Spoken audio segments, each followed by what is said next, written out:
it's not me coming in trying to be MatPat. I want it to feel like me and be me. It's interesting because I kind of disagree though. Of course you do. Within 2 or 3 months, we started going into this training. Oh yeah, cool, like great job on the script, da da da da. And then the switch came where he was like, your lip twitched, and I could hear it. And I was like, what? God. FNAF guy. Yeah, let's talk about the animatronic elephant in the room. He's a bear. He's a bear. Well, no, there's top. I do. There's Orville the elephant. He is a mediocre melody. Like, come on, My best. Come I on. think Cheek is hot. Most people do. You're not alone in that thought.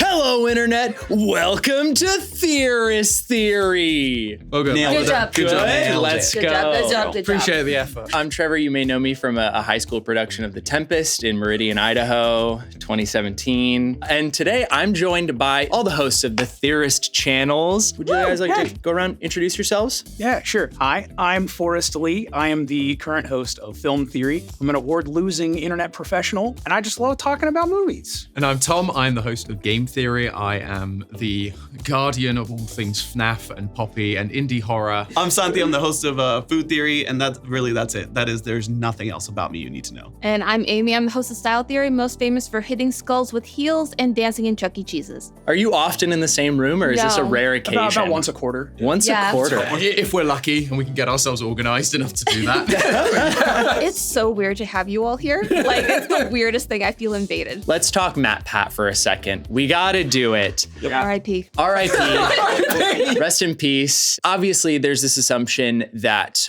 all of you might be kind of living in MatPat's shadow. I think it would be silly to say that we're not in his shadow, in a lot of ways, right? He was doing this for 13, 14 years. It's weird to go into a space that was occupied by this person who created pretty much everything that we do every single day. But it's also really interesting because I got to discover what parts of us were the same, what parts of us were different. And getting to spend that time with Matt kind of coming into this was really cool. And getting to take the parts of his legacy that fit with me is like a really cool way to keep his spirit alive in these, after times. Because he is dead. Yeah, exactly. Listen, we had the launch episode and I said something. They're like, she said he's dead. I'm like, did I? He's locked in my basement. No, but I think that is like I agree. There is the shadow in a way, just because like he made a brand, right? Like Theorist, there's a brand to every video that we do that he created. So I think it's hard because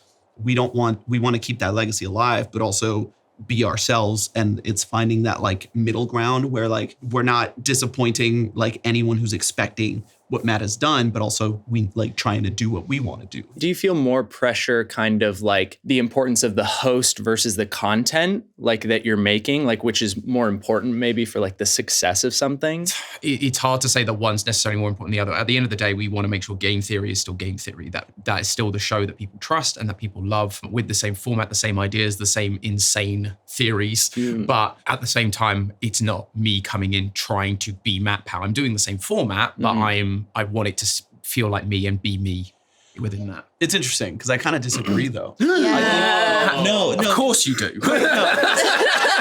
The contrarian. No, because here's the thing. I think there was a time where, and this was the last year, where we wanted to show the audience that things weren't changing, right? Like it's just evolving. And now is the time where, as the host, I think what that's more important for me right now is showing people like we can grow together. We're going to have this relationship together, and then the content will always come. But it's now for me establishing that relationship. Yeah. Some people assume that spending all of this time on the internet researching these little niche theories and finding things has given you a little bit of internet brain rot. I mean, the amount of videos that pop up on my For You page of that one cat going, ooh, yeah.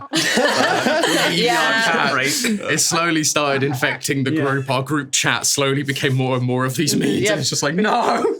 I mean, to answer the question seriously, right? Like, yes and no, honestly. Like, I feel like I hope the four of us have probably gotten pretty good at being able to like turn off the Google search in a way where it's like, you know what? No, I don't need to Google the size of this explosion from this bomb from this movie right now. I can actually just enjoy this explosion or something. Yeah. I mean, I will just, if I see something that triggers that when I'm not working, I will email it to myself and come back to it the next time it's a work hour. I have a Discord, like a personal Discord with a bunch of chats from like, here's the work ideas, so I do the same thing. The theorist brain never turns off, but it can be silenced a little bit. Yeah, you could put it off to the next day. Yeah. Hello, Internet. I've got a style theory. Shopping for clothes sucks, but Stitch Fix can help. Even when I can figure out my size, stores never seem to have it in stock. The crowds and the lines are frustrating, and not to mention the amount of time it takes for me to find something I like. And when it comes to getting dressed, I don't even know where to start. That's why I love having a Stitch Fix stylist. I just give him my size, style, and budget preferences. It's a real confidence boost. It just makes it so easy. I order boxes when I want and how I want, no subscription required. And my stylist sends just for me pieces, plus outfit recommendations and styling tips. I keep what works and send back the rest. It's so easy. Stitch Fix always helps me look and feel fitted. I don't know how my stylist does it. He really gets me. You know, it's like having my own personal style support agent. No stores, no crowds, no stress, just personalized looks you'll love. Stitch Fix makes it all so easy. Make style easy. Get started today at stitchfix.com/assumptions. That's stitchfix.com/assumptions. But hey, that's just a theory. A Stitch Fix theory. Amy, did I do it right? People assume that you feel pressured to kind of continue doing videos on those IPs that really people love and that they're familiar with. Because, I mean, the things that work, right? I mean, Everyone looks at me. This is a them question because I don't do IP for like 99% of episodes. I think mine's a little bit different because the film industry has been changing. I would say the big IP that people were really into for film for the longest time were like Marvel and analog horror and animation. I think Marvel's in a really tough place. The film industry was in a really tough place for the last 5 years. So like people's interests in that vertical just changed. For me, it's been less trying to live up to the IP expectations that the fans have had and more just trying to find, hey, what do you guys actually want to watch? But I imagine it's way different for you. Yeah. Yeah, let's talk FNAF about guy. Yeah, let's talk about the the animatronic elephant in the room. It's He's a bear. He's a bear. no, there's the all lore, there's Tom. I do. There's Orville the elephant. He is a mediocre melody. Like, come on, guys. My bad. Come I on. think Cheek is hot. Most people do. You're not alone in that thought. But yeah, rule it's, on the internet. there you go. Scott knew what he was doing. No, it's been a fascinating sort of experience coming in and having that realization of, oh, I have to learn FNAF lore. I have to more than I already did. I had to start reading the books and do all of that. But it's the idea of I feel pressure to do it. It's like some and some, right? I think there's an expectation on game theory as this authority in the space on FNAF. Matt, for so long, was one of the few FNAF theorists that existed. And I was getting a lot of stuff right. And so there is a sense of like my first FNAF episode, I knew I had to come out swinging because it was this thing of, I do need to prove that I can do this, that I'm, I care about this as much as Matt. And I do. It drives me insane so often, but I do enjoy it. It's a fun and wild and wacky series. People assume that we're pretty tired of people commenting like, we want MATPAT back, I mean, The pause. no. So Go for it. Yeah. So I think that those feelings are entirely understandable, right? He was a big part of people's lives for, like we keep saying, 13 years. And I get missing him, and expressing that is fine. I think the fact is it'd be weird if people didn't miss him. Yes. I think agree. and the channel wouldn't still be here if people didn't, because I think was a big draw of it, right? And the fact is we miss him. Like we don't get to work with him neither. Okay, I miss him. I'm going to be the problem child again. I'm sensing a theme here. I was going to say there's a theme here. No, because I agree completely with everything that's been said, but I think there's also an aspect of, there's a small subset of people that kind of do it in bad faith, where it's like, these people suck. I miss MATPAT, right? Yeah. And that's when I'm tired of it, because it comes with the territory. But I think sometimes they're just like, oh, Matt would have never done this. And it's like, well, we've all been on this channel, our respective channels for a long time. And we were part of the channels for a long time before Matt left. And I think people forget that. It's a very valid feeling. It's just how it's expressed that sometimes gets frustrating. Me personally, I mean, I've been watching MatPat since like probably I was a freshman in high school, and I was kind of rooting for him to retire a while before he did. I was kind of hoping he would leave. I just don't really like the guy that much. So I was kind of happy, you know. Can you just go into the comments and just like add that, just like thank God he's gone. A lot of people assume kind of in this transition period that you wish you had more time from kind of the retirement to sort of take over these channels. I think it's a hard one because the obvious comparison is to GT Live and how Ash was brought in to do that, where they had a month of Ash on the couch with Matt, and then Ash then took over the channel. Whereas there was a very clear, like, it was a Matt period, then a them period, then it's just Ash period. Whereas with us, it was very much the 10-week countdown, where it was primarily Matt. We came in and did bits or occasionally did stuff, but overall it was just, they were Matt's final episodes. And so there's an element where I sit there and I go, would it have been nice to have like more of that duet style experience where we transitioned in and the audience got to know us more so? But I also, at the same time, don't regret how we did it, because at the end of the day, it was meant to be Matt's send-off. Yeah. And so we did 10 episodes each, 9 for me because we miscounted.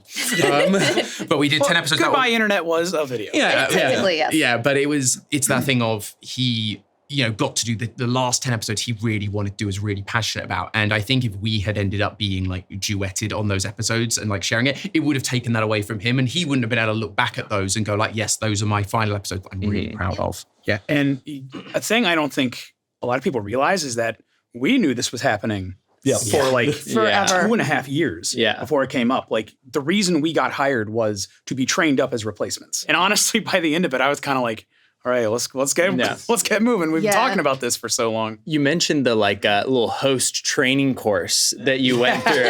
Tell us about that. So Matt and Steph are very organized individuals when they want to be.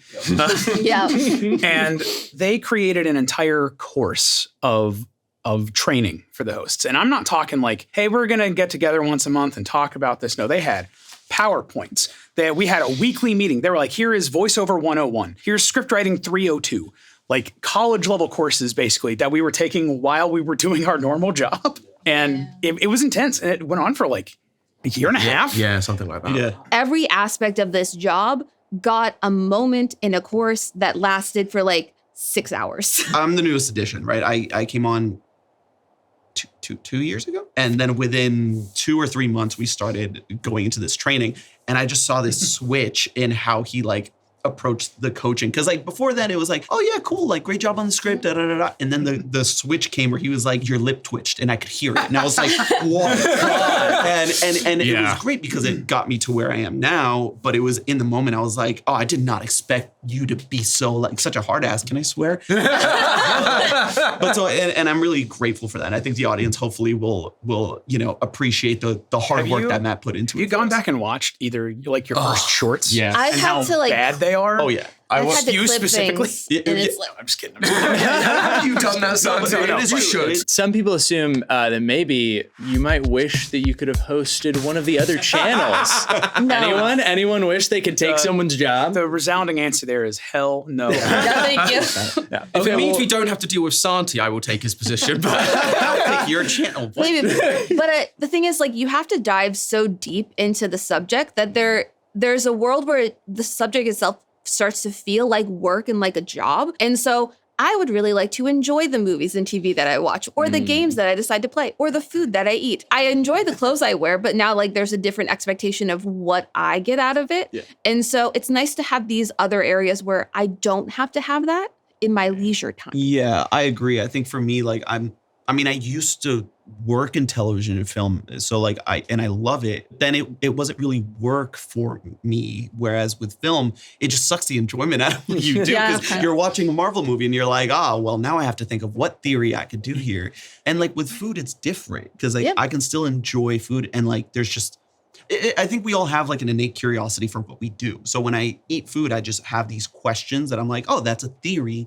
But I don't think about it as like I have to think about a theory for this pizza that I'm eating. When I watch something, my brain has to be on, and that sucks. And I really enjoy having a leisure activity like video games that I can just turn my brain off and play some Overwatch. Yeah, it's the exact same for me in the opposite direction. The fact of, like Santi, I worked in TV and film and went to film school and did all of that. So I love film and TV, but it's so nice to not have to to think about it in that way. I also love food. I like eating. It is great. And Santi has a lot of good recommendations, which is always helpful.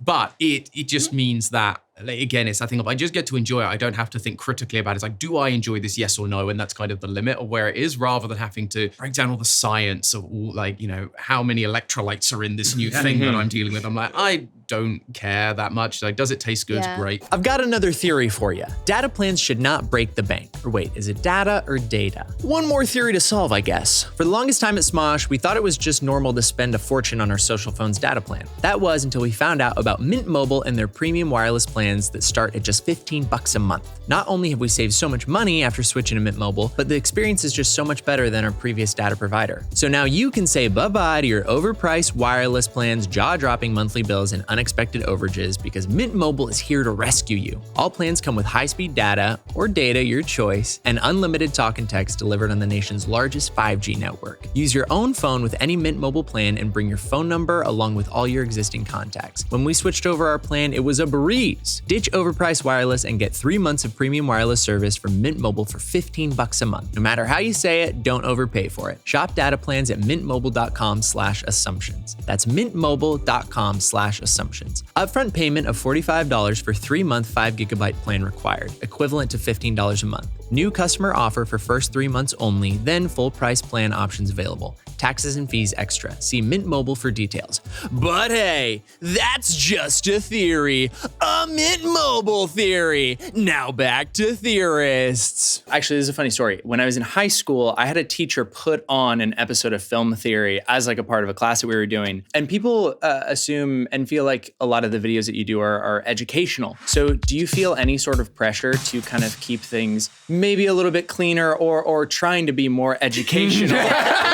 Other than Santi, do you feel like you I mean, I'll answer quickly and then I'll let you guys go. Okay? I think all of us put on like a very host-y thing, like not facade, but a different personality. We tune up certain Santi food theory. Santi. Exactly. And I even speak a different way. And like my wife has noticed, like if someone recognizes me out in public, my voice changes. I go straight into like host personality mode. So like that is the thing. And I'm a foul mouth in my personal life. I'm trying very hard not to curse like throughout this even. And so it is hard to do that because again, it's the audience, it's the brand. And I don't want to suddenly, piss a lot of people off, which we did earlier this year with Liquid Death. We put a censored curse word in the title. And to this day, people are still disappointed in me. And so but I also want to be true to myself. So that's a hard thing for me. Santi goes to restaurants and is like, I'll have the Alfredo. Hello, waiter. I mean, I think there is a pressure on the other side of it as well, right?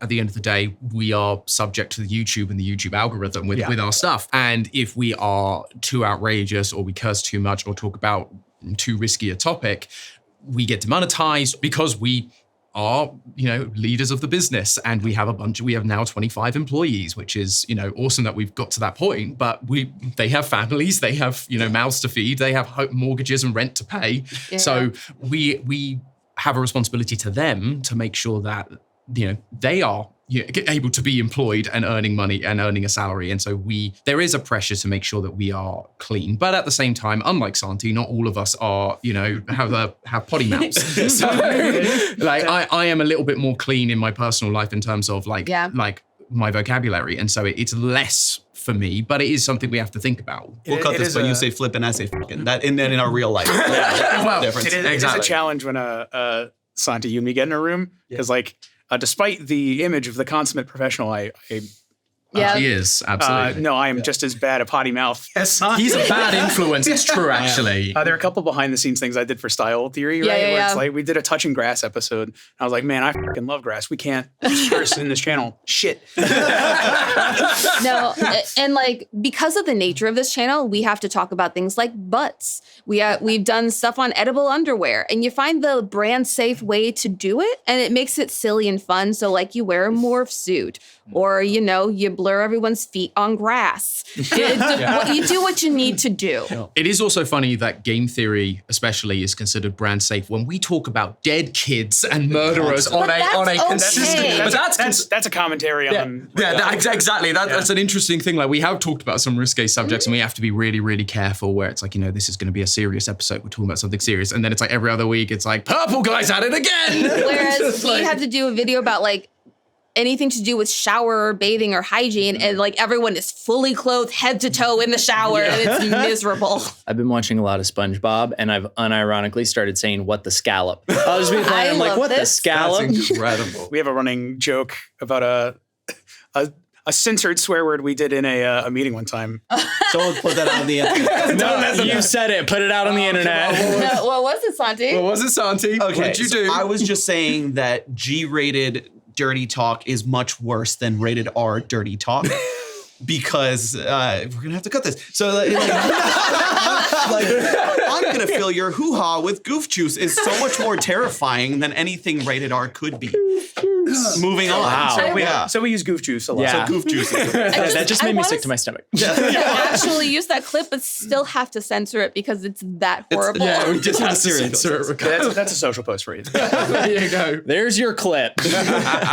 We're going to move on from the group questions and do some individual assumptions. So, Santi, this first one's for you. People assume that you are your favorite theorist's favorite theorist. Yeah. Just that's it. I mean, I don't know what else to say. There you go. There's a Well, 3-second social clip for you. No, legitimately, like, I don't think I understand the question. And maybe it's an assumption for everyone else. Yeah. Like, do you all like love Santi? I No. think maybe that's Define something- love. People see you bickering, people see you arguing, but do you really have love in your heart for your food theorist? Listen, when we met him, he told us how his love language works. Yeah. We love him so much that we adjusted how we speak to him to be mean because he asked us to. Legitimately, he was having like a rough week early on. Like he was just like, and I remember this, and I was just like, I messaged you privately. I was just like, are you okay? Like you're doing great. Honestly, your episodes have been really good.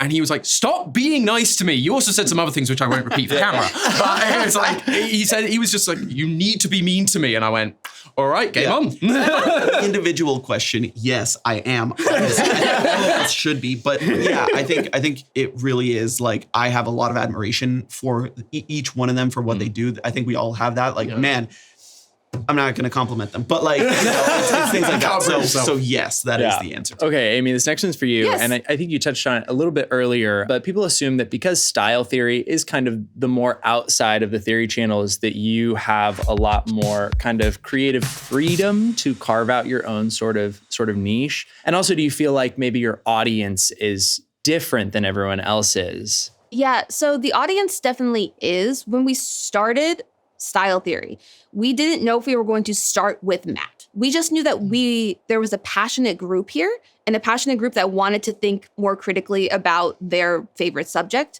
But what it's kind of done and how it's evolved over time has really found its own voice, and it's made our community kind of figure out where it fits with it. There's a really passionate group that still watches, but there were people who only watched because Matt was talking about something else. And so like over the course of this past year, it's been a year, we've seen the audience shift and we've seen like a new kind of dynamic happen there. And what we've started to do is try to tailor how we tell these theories and how we tell the story of these theories to the audience that's tuning in. So it's really cool. And we are like on this new precipice of finding a new audience of theorists that maybe never felt welcome before.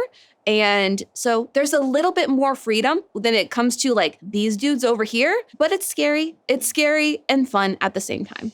Tom, people assume that because you are Game Theory and that is the OG channel, that you kind of feel the most pressure out of everyone to kind of carry on. I think that's fair. I think there is a level of pressure, absolutely. Like, yeah, as you said, it is the biggest channel. It was Matt's baby. It was the thing that started everything and built up this company to what it is. So naturally, there's a sense of like, if Game Theory fails, suddenly that's a big problem for everyone. So, oh gosh, this is all on me to like, which again is why I said like my first episode was Poppy and we needed to make sure it was a good episode. We need to make sure the FNAF episode was good to go, no, we're still here. We can still do this and try and push forward with that. But to be fair, it's very much a self-imposed pressure rather than like, I've not really necessarily felt that from the audience or from these guys or from the rest of the company. There's never been, or from Matt even, there was never that sense of like, you need to get this right. It was very much me recognizing the weight of Matt's legacy. I keep saying it, but but there was like, even to the point where I remember interviewing for a creative director position and Matt basically went, so which channel do you want? Do you want like game or film? Which one do you want? And I knew I wanted game because it was the thing I was passionate about, is the channel, like, the vertical and the channel I was passionate about. But I felt like I needed to say film because it felt like too big of an ask to ask for the channel, And so I basically didn't really say much in that point, and we just carried on talking, and then Matt went, this guy needs to be the Game Theory guy, which was great, and it worked out because then we hired Lee to do film, and he is a much better pick for film than I ever would have been. Okay, Lee, this last one's for you. Some people assume that you might feel a little bit out of the loop from the other theorists. I don't know why. This isn't from me. This is from a fan. The forgotten middle child. I don't necessarily feel like I'm out of the loop. I think there's kind of like a running bit that's not really a bit because it actually happens, of like Film Theory being the forgotten middle child of the company. Mm-hmm. I think that's probably where it comes from. But I mean, internally, I feel like we talk a lot. We share ideas a lot. I try to bum my way into episodes. Try to get you guys into my episodes. Okay, this is one final group assumption from a very, very concerned fan. They assume that you actually hate bickering with each other for the camera. That you really hate it. You don't like to get into it. That you just love each other so much, and it's really hard for you. No, I mean it's not.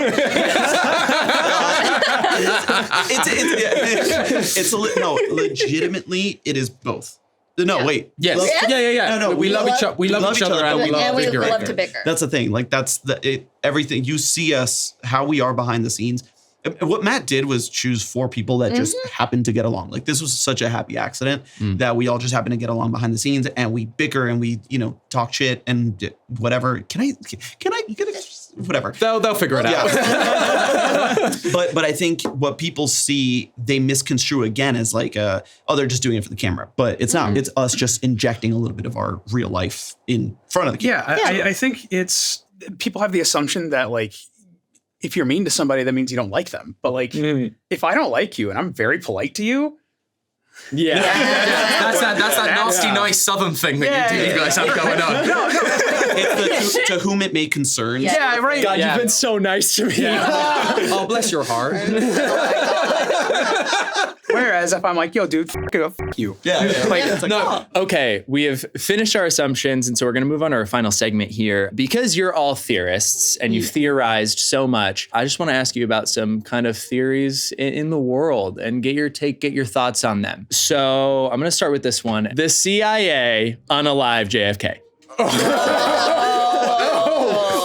100. No, not my country. I'm not getting involved. I cannot legally say whether or not that happened, but I'm already on enough lists, 100%. I was going to say, we are on so many government watch lists with the things we have to research that we have to be very careful what we put on the internet. How to make a bomb theory. Right, yeah. Like, literally, we've calculated the radius of bombs. We have done that. Yep. Film Theory more so, I think, actually, to be fair. How many bombs have you calculated? A lot. Too many. Okay, Chuck E. Cheese reuses pizza slices. So we proved that to be wrong. There is a Chuck E. Cheese episode where we measured everything. I still have doubts. I still have doubts. To be fair, that was pandemic pizza. They probably weren't having people inside to reuse it. They knew you were coming. They cleaned up their act. Yes, they totally recognized me. But that was Amy dancing. It's iconic.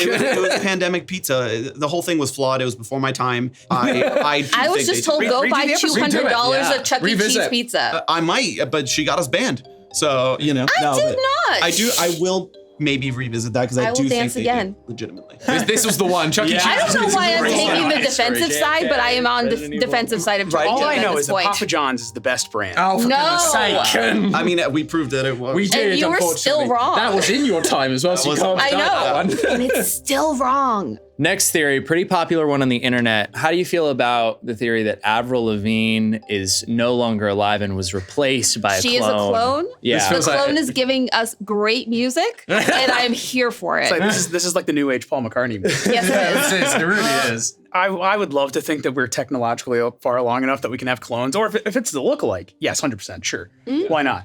That's funny. I'm not. She looks enough alike. I think that her voice changed and what she wanted to make changed. And people are like, the only reason that this like hardcore girl would go pop is because she's a clone. She's a replacement. Yeah, like That being why said, would you want album to stop slaps. doing the thing you're popular for? Why would you ever Gee, change why that would you idea? ever grow and evolve and do anything else? Exactly. Do the thing that we like you doing, and She only can't, that thing. she can't split into 4 different people. That's the problem. There it true. is. So that is the. that is the actual theory. Or she already has split into 4 people, and this is just one of those them? people, and they And haven't it's just fusion like- danced back together. And the other one's like a real estate agent. Exactly. I was gonna say it's like if you fuse Sabrina Carpenter, Chapel Roan, Olivia Rodrigo, and Billie Eilish, they form into Avril Lavigne, the pop diva. Exactly. They just have yet to do the Hard fusion dance. to go disagree on back. the people that you picked. Hard disagree. Have you not seen the Powerpuff Girl memes? Hard disagree. Wow. So there's no world where any part of Sabrina Carpenter goes into Avril Lavigne. Hey, why It's don't the you blonde. stay in your lane, food theorist? Gosh. Okay. You're probably going to have something to say about this Oh, one. wow. But it's not possible to wear something ironically. Oh. So it is once. The moment that you decide to wear it again, you had some kind of feeling here that made it something that you liked. And the moment that it's something that you liked, it is no longer ironic. So like if you wear a trucker hat that looked like it's straight out of Ashton Kutcher 2001, and you're like, this is funny. The next time you wear it, that is no longer ironic, friend. Wow. That's very wise. Whereas Santi, My job is making calculations. Santi feels like he's going to be contrarian. I know, The but that's gears because are he turning. I can see again, him. he See the thinks he's contrarian funny, face. He It's like- thinks he's ironic, and really, he's just playing into the structure. You're just Ted Mosby. Oh boy, I'm gonna kill you. I Have you seen the shirt? I disagree. I disagree. I think you can absolutely wear something ironically, and it's more than once because I think it's just as many. You want to share it with the world. If I wear it once yeah, but to like then a you're party, I can enjoying wear it that to- feeling. No, and no, it's it's like- no longer being Yes, but I ironic. think- It's I about, think- no, but it's about something that you enjoy that is now linked to this item, and it's not ironic if you enjoy it. You Yeah. enjoy the feeling of wearing something ironically. I feel No. No. No. It's like people that like don't hunt or fish like wearing Bass Pro Shop hats. Like, And it's just being silly. yeah, it's like the Just silly first time little it's hat. silly, but then the second time it's like, I think you like the hat. Yeah. Yeah, the first yeah. time it's a joke. The first time it's like, oh, look at that. Yeah, we all make a joke. Same when you say something, when you say something ironically, it is that thing of like, oh yeah, this is a joke. We all get it. It's a joke. And then you start doing it more and more, and then and that's when it stops being ironic. I agree with Amy here. I think you're Yeah. wrong. Okay, next one. Aliens built the pyramids. Absolutely not. Okay. Absolutely not. I feel very strongly about this. That is an underestimation of the intelligence and the ability of people in ancient times. Y'all, they had nothing to do. They were so creative. I agree.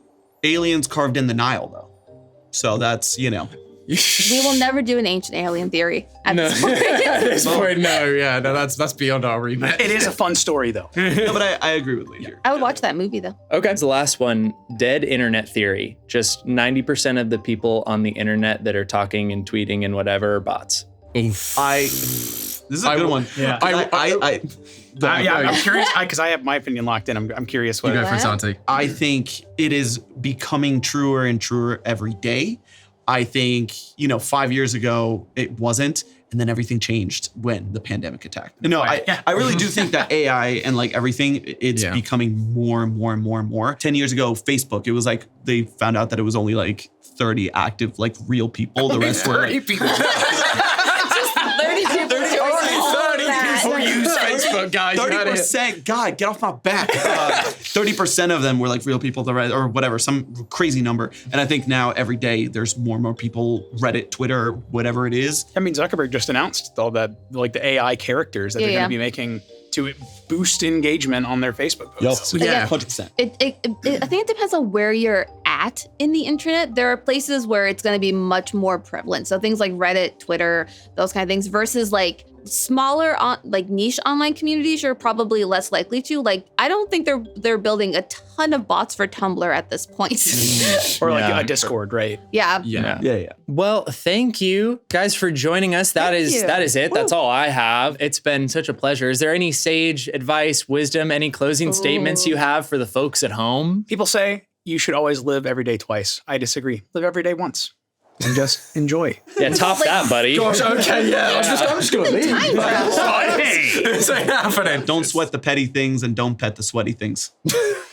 Words to live by. Oh gosh, sage advice. Don't be British. Don't be. Trust me, the immigration process is a nightmare. It's not worth it. And when in doubt, ask for a job. Sometimes it lands you here. But hey, that's just an assumption. An assumption theory. Thanks for watching. James Sunderland is just Leon S. Kennedy after the divorce. You're talking about people I have no idea who they are. I mean, Leon Kennedy is not Resident Evil. Oh yeah. Why do I know that? I don't play Resident Evil. What? Who's James Sunderland? That I don't know. We're coming off really badly. No, I know. Listen, I'm glad we're all on the same page because I was like, God, am I you like, didn't not ask me getting about like a this? thing, but like Leon Kennedy is the Yeah, he's the blonde. He's the hot blonde one from Resident Evil 4. sometimes Yes. voiced by Matt Mercer, sometimes not. Only in Resident Evil 6. Okay, See that's Leon S. fine. Kennedy. Listen, my favorite is the Resident Evil where you go into the village and it's all the monsters. I That's like have a 5 brand and I Resident live Evil. it. That's all of them. I think No, that's the actual franchise. monsters. It's the Step on Me Mommy verse. That's Resident Evil Village. Thank you. I love that you knew that. I mean, it's like, oh yeah, step on me. I know the one. Yes. You talk about Dami Mommy, Lady Dimitrescu. Yeah, let me. Let it so be we're gonna known, have to- I we're knew gonna the have to- most about this question. So we're going to have to cut this one because we're like, who is James Sunderland? Yeah, we might need to.